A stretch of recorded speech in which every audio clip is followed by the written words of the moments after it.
Good morning students. Class 12th subject business study chapter 2.2 chapter name scientific management principles and techniques. Scientific management के principal हम read कर चुके हैं। आज हम साइंटिफिक मैनेजमेंट की टेक्निक्स के बारे में स्टडी करेंगे। तो सबसे पहली टेक्निक हमारे पास होती है फंक्शनल फोरमैनशिप, क्रियात्मक फोरमैनशिप। फंक्शनल फोरमैनशिप के जन्मदाता कौन है? फ्रेडरिक डब्ल्यू टेलर, जो साइंटिफिक मैनेजमेंट के भी जन्मदाता हैं। तो ये फंक्शनल फोरमैनशिप को भी इन्होंने ही विकसित किया है। फंक्शनल फोरमैनशिप जो है विशिष्टीकरण के सिद्धांत पर आधारित है, यानी कि स्पेशलाइजेशन के प्रिंसिपल पर ये आधारित है। स्पेशलाइजेशन के प्रिंसिपल के अंडर में क्या होता है कि हम प्रत्येक काम को छोटे छोटे हिस्सों में डिवाइड कर देते हैं और प्रत्येक छोटा हिस्सा जो है एक विशेषज्ञ व्यक्ति को सौंपा जाता है, जिससे क्या है हम उसके स्पेशलाइजेशन का फ़ायदा उठा सकें। तो फंक्शनल फोरमैनशिप में भी टेलर ने क्या किया कि कारखाना प्रबंधक को दो उप विभागों में बांटने का सुझाव दिया, नियोजन विभाग और उत्पादन विभाग। दोनों विभागों में चार चार जो है स्पेशलिस्ट व्यक्तियों को नियुक्त किया जाता है। नियोजन अधिकारी के अंडर हो सकते हैं कार्यमार्ग लिपिक, संकेत कार्ड लिपिक, समय लागत लिपिक, अनुशासन अधिकारी।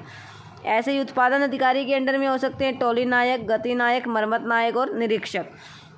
तो कार्यमार्ग जो लिपिक होता है नियोजन विभाग के अंतर्गत, वो क्या निश्चित करता है कि कोई विशेष कार्य जो है किस किस मार्ग से होकर अंतिम रूप उस काम को हम देंगे, और साथ में भी ये निश्चित करता है कि आज क्या करना है और कहाँ करना है, कैसे करना है, यानी कि काम को करने का मार्ग डिसाइड किया जाता है कार्यमार्ग लिपिक के द्वारा।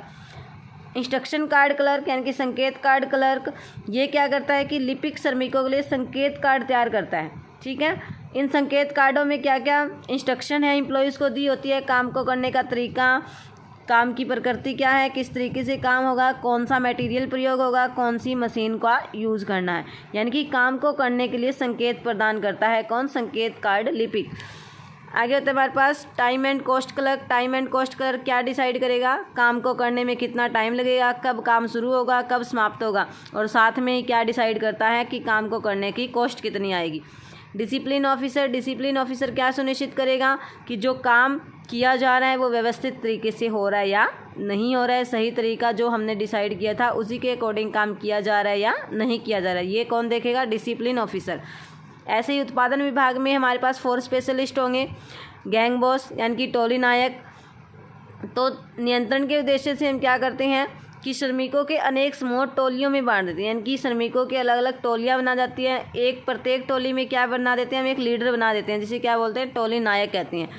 तो वो टोली नायक क्या करता है कि श्रमिक एवं मशीनें दोनों उत्पादन करने की स्थिति में है या नहीं है, उनके प्रयोग में आने वाली आवश्यक सामग्री उनको उपलब्ध करवा दी गई है या नहीं करवा दी गई है, ये कौन देखता है? हमारा टोली नायक। नेक्स्ट होता है स्पीड बॉस। स्पीड बॉस क्या देखेगा कि प्रत्येक जो एम्प्लॉई है, प्रत्येक जो वर्कर है, वो अपना अपना काम निर्धारित गति से कर रहे हैं या नहीं, यानी कि स्पीड जो डिसाइड किया उसके अकॉर्डिंग काम किया जा रहा है या नहीं। अगर स्पीड कम है तो उसके कारणों का पता लगाकर समस्याओं का जो समाधान है वो किया जाता है। मरम्मत नायक। Repair boss. रिपेयर बॉस क्या करता है? ये इसका काम होता है कि ये मशीनों और औजारों को काम करने योग्य हालत में बनाए रखे, यानी कि मशीनों और औजारों की रिपेयर कौन करेगा? हमारा रिपेयर बॉस। इंस्पेक्टर। निरीक्षक क्या देखेगा? वो जो भी प्रोडक्ट बनाए जा रहे हैं, जो भी वस्तुएं बनाई जा रही हैं, उनकी क्वालिटी की जांच करता है और जो क्वालिटी डिसाइड की गई है स्टैंडर्ड क्वालिटी से मिलाकर उनमें अंतरों का पता लगाता है। अगर कोई अंतर होता है तो उसके लिए जो है करेक्टिव एक्शन भी लिया जाता है। सेकंड टेक्निक होती है हमारे पास स्टैंडर्डाइजेशन ऑफ वर्क, यानी कि कार्य का परमापीकरण। परमापीकरण से क्या अभिप्राय होता है कि जो भी हमारी अलग अलग बिजनेस एक्टिविटीज़ हैं उनके लिए स्टैंडर्ड डिसाइड करना। स्टैंडर्ड डिसाइड करना जैसे कि एक श्रमिक के लिए एक दिन का काम परमापित कर दिया जाता है। मान लो हमने स्टैंडर्ड डिसाइड कर दिया कि एक वर्कर को एक दिन में 100 यूनिट बनानी है, तो वो क्या हो जाएगा? उसका स्टैंडर्ड। इसके अलावा काम को परमापित करने के अलावा जैसे कि कच्चा माल है, मशीन है, औजार हैं, काम को करने की विधियां हैं, काम को करने का एनवायरनमेंट है, इन सभी को भी क्या कर सकते हैं? हम स्टैंडर्डाइज कर सकते हैं। क्यों करते हैं स्टैंडर्डाइज? किस उद्देश्य से करते हैं? ताकि उत्पादों को निश्चित प्रकार, आकार और विशेषताओं तक हम सीमित कर सकें।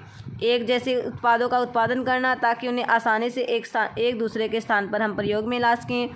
क्वालिटी पर माप सुनिश्चित करना, प्रोडक्ट क्या हो, बढ़िया क्वालिटी का हो। लोगों व मशीनों के निष्पादन के परमाप निश्चित करना कि एक व्यक्ति को कितना काम करना है, एक मशीन से कितना काम हम कर सकते हैं, इसके भी हम क्या कर सकते हैं? स्टैंडर्ड डिसाइड कर सकते हैं।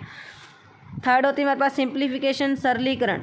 सरलीकरण का क्या अभिप्राय होता है कि हमारे प्रोडक्ट्स में जितने भी अनावश्यक यानी कि जिनकी हमें ज़रूरत नहीं है, अगर इस प्रकार का कोई टाइप्स है प्रोडक्ट का, क्वालिटी है, साइज़ है, वेट है, इन सभी को समाप्त करना। जैसे कि एक शू निर्माता कंपनी द्वारा 0, 1, 2, 3, 4, 5 साइज़ के शूज़ बनाना तो ठीक है, लेकिन क्या 0.5, 1, 1.25, 1.5 इतना थोड़ा गैप जो है बिल्कुल भी सही नहीं होगा। तो ये जो अनावश्यक गैप होते हैं इनको हम हटा करके क्या कर देते हैं, सिंप्लीफिकेशन कर देते हैं, काम का सरलीकरण कर देते हैं। सरलीकरण क्यों करते हैं? मशीनों के प्रयोग में मित व्ययिता लाना यानी कि कॉस्ट जो हमारी कम आए। विशिष्टीकरण द्वारा सम लागतों में कमी करना। स्टॉक में मित व्ययिता लाना कि ज़्यादा माल जो हमें स्टॉक में ना रखना पड़े। मेथड स्टडी, कार्यविधि अध्ययन। कार्यविधि अध्ययन में हम क्या देखते हैं कि काम को करने की जो सबसे बेस्ट मेथड है उसको हम चूज करते हैं। ऐसे ही मोशन स्टडी, मोशन स्टडी में हम क्या करते हैं, जो श्रमिक हैं, जो मशीनें हैं, उन पर काम करते टाइम श्रमिक जो है कितनी हरकतें करता है इनका हम गहन एनालिसिस करते हैं और अनावश्यक हरकतों को क्या करते हैं, समाप्त करते हैं। फॉर एग्जांपल, एक प्रयोग के दौरान ये पाया गया कि मकान बनाने वाला जो मिस्त्री है एक ईंट को लगाने में 18 बार हरकतें करता था, लेकिन अनावश्यक हरकतों को ख़त्म करके इनको केवल 5 या कुछ दशाओं में केवल 2 तक सीमित कर दिया गया। 18 से केवल 5 या 2 तक सीमित कर दिया। यानी कि मोशन स्टडी में हमने स्टडी करके ये पता लगाया कि ये हरकतें जो है अनावश्यक थी, इन्हें कम भी किया जा सकता है। टाइम स्टडी, टाइम स्टडी में हम क्या देखते हैं कि एक काम को पूरा करने में कितना टाइम लग रहा है, ठीक है, जो टाइम डिसाइड किया गया स्टैंडर्ड टाइम उसके अकॉर्डिंग काम कब तक जो है कितने टाइम में हो सकता है। इसके लिए हम स्टॉप वॉच का प्रयोग करते हैं। टाइम स्टडी क्यों करते हैं हम? ताकि हम जो हमारी वर्कर की कॉस्ट है उसका अनुमान लगा सकें, जितने वर्कर्स की हमें ज़रूरत है उनकी संख्या हम निर्धारित कर सकें, उपयुक्त प्रेरणा योजना का हम निर्धारण कर सकें। फैटिग स्टडी, इसका अभिप्राय एक विशेष काम को पूरा करने में आराम की आवश्यकता की बारंबारता निश्चित करने से।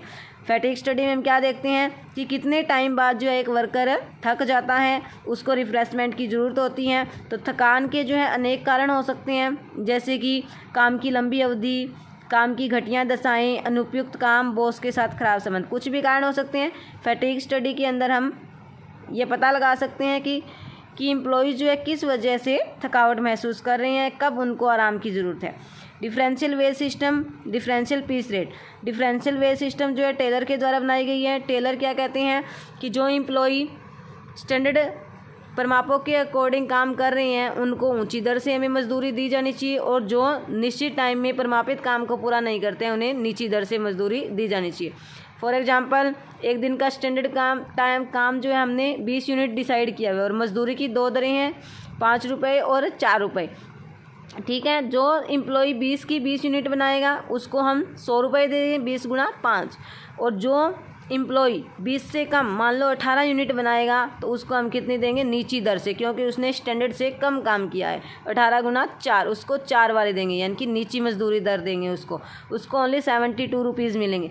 इस प्रकार देखो, केवल 2 यूनिट के फ़र्क के कारण बी जो श्रमिक है उसको ए की अपेक्षा 28 रुपये कम मिल रहे हैं। इससे क्या होएगा, जो अकुशल मजदूर है, बी कम कुशल है, उसको क्या होगा, वो अधिक काम करने के लिए मोटिवेट होएगा, और जो कुशल मजदूर है वो अपनी कुशलता को बनाए रखने का प्रयास करेगा। ऐसे ही मेंटल इवैल्यूएशन लास्ट टेक्निक है हमारी ये। मानसिक क्रांति का अभिप्राय क्या होता है कि स्वामी वर्ग और श्रमिक वर्ग की मनस्थिति में परिवर्तन करना। स्वामी क्या चाहते हैं कि ज़्यादा से ज़्यादा प्रॉफिट हमें हो, श्रमिक क्या चाहते हैं कि लाभों में उन्हें भी हिस्सा जो है प्रदान किया जाए। तो दोनों में क्या है, अपने अपने लाभ की ओर भागते हैं, लेकिन अगर दोनों में मेंटल रिवोल्यूशन होगी तो दोनों क्या करेंगे, अधिक लाभ की अपेक्षा लाभ में वृद्धि की बात सोचेंगे। अगर लाभ में वृद्धि होएगी तो दोनों पक्षकारों का ही फायदा होएगा। तो ऐसा तभी संभव होएगा जब उत्पादन में वृद्धि और लाभ इतना अधिक होगा कि लाभ के बंटवारे की बात महत्वहीन हो जाएगी। तो मेंटल रिवोल्यूशन के अंतर्गत टेलर क्या कहते हैं कि स्वामी वर्ग और श्रमिक वर्ग दोनों को जो है लाभ के बंटवारे की अपेक्षा लाभ में वृद्धि की बात को सोचना चाहिए। थैंक्स।